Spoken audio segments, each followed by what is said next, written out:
Step 4 in our airport and route selection is to build the route. So here's our current route right now from Olive Branch to Bessemer, right through that cell. Well, that clearly isn't going to work. So let's rubber band to the north of the cell.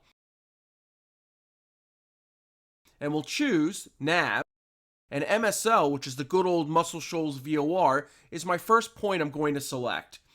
You know, I'm looking at this and I'm thinking, that might be a little too close for comfort.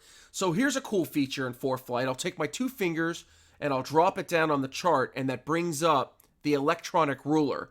And as I move my fingers around, I'm about 27 miles from that cell. You know what? A little too close for comfort. So let's grab the rubber band and we'll slide on over to here. And now we'll drop on the Decatur Delta Charlie Uniform VOR. We'll zoom out a little bit, and guess what? That to me looks like the right picture for trying to rubber band my way around the cell for our flight to Bessemer. So here's a caution. As the scale changes in many of these applications, it's easy to miss information. Make sure you zoom out to get the big picture and zoom in to get the details.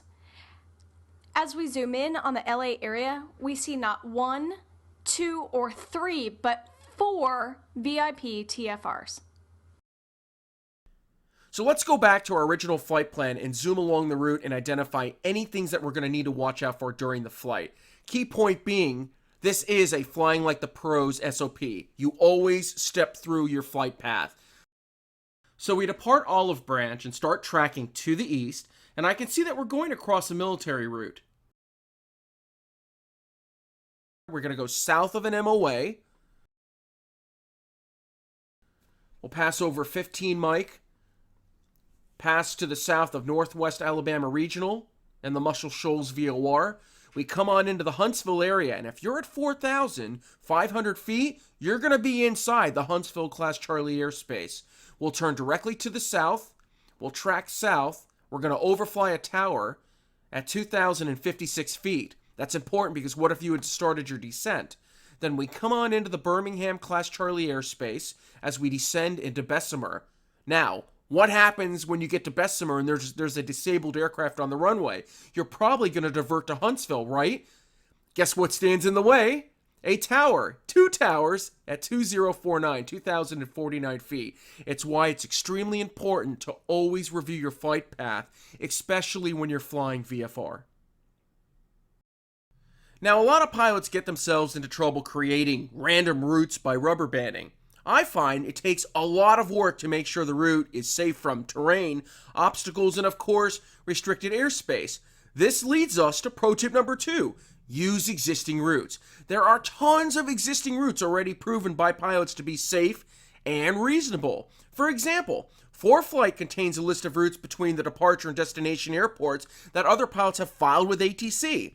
If you click on the ATC routes button, it brings up this list. There is a shortcoming of this feature. Sometimes the list is empty. This happens if no pilots have recently filed between the 2 airports you're using. So to show you what the ATC routes feature looks like, let's just do a quick flight from Denver International to Albuquerque. We pull down the flight plan and then we click on ATC routes. You can see there's a whole list of existing routes to choose from. We'll just simply tap on one of them and load it into the flight plan. Now we can zoom along the path to confirm that it is indeed a safe route to fly. We can get some confidence knowing that other pilots have successfully flown this route. Another great set of existing routes to use are the airways. Going back to our original scenario, let's adjust our flight to stay on the Victor Airways. So we'll switch over to the IFR low en route chart and zoom into the beginning of the route.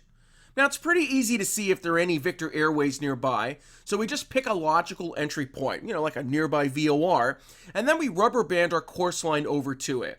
Then we work our way along the route and we rubber band it over to the VORs and fixes that define the airway. So you can see here we've got Muscle Shoals VOR, and then now we'll turn to the south, and there we go, we'll choose the Vulcan VOR. And now when we zoom out, you can see that our course is not all that different. But now that we are flying the airways, we get all kinds of great benefits. For example, to keep clear of the obstacles, we simply fly at or above the MEAs. We don't need to check the Orokas and scan for obstacles. And if ATC happens to lose radar coverage, there'll be no need for a reroute because we're already on the defined airways. So again, there is no need to reinvent the wheel in every flight. We're just going to fly existing routes.